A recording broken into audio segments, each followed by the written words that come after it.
இனிமே கண்ணை மூடிட்டு கடலை எண்ணெய் வாங்கலாம். ஏன்னா மந்த்ரா கடலை எண்ணெய் இதயத்தின் தயாரிப்பு.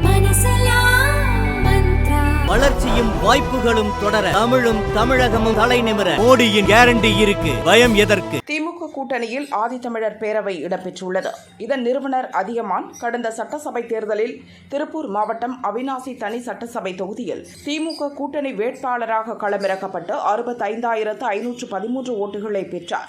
மொத்தம் பதிவான ஓட்டுகளில் இது 31%. தாழ்த்தப்பட்டோரின் கோரிக்கை உரிமைகளை பெற்றுத் தருவதாக கூறும் இந்த அமைப்பைச் சேர்ந்தவர்கள் நீல நிற சட்டை அணிவதை வழக்கமாக கொண்டுள்ளனர்.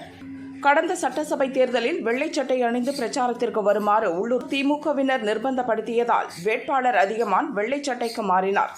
அமைப்பினரும் வெள்ளை சட்டைக்கு மாறினர். லோக்சபா தேர்தலில் நீலகிரி லோக்சபா தொகுதி திமுக வேட்பாளர் ராஜாவுக்கு ஆதரவாக ஆதித்தமிழர் பேரவையினர் பிரச்சாரம் செல்ல துவங்கியுள்ளனர். நீல நிற சட்டையை கழற்றிவிட்டு வெள்ளை நிற சட்டை அணிந்து செல்லுங்கள் என திமுகவினர் கடந்த சட்டசபை தேர்தலைப் போலவே நிர்பந்தம் கொடுக்க துவங்கியுள்ளனர்.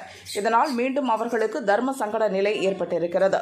இது எங்களின் அடையாளத்தை இழக்கச் செய்யும் செயல் என புலம்பும் ஆதித்தமிழர் பேரவையினர் திமுக வேட்பாளர் ராஜாவின் கவனத்துக்கு விவகாரத்தை கொண்டு செல்ல அவர்களை சுதந்திரமாக பணி செய்ய விடுங்கள் என அறிவுறுத்தியுள்ளார் ராஜா.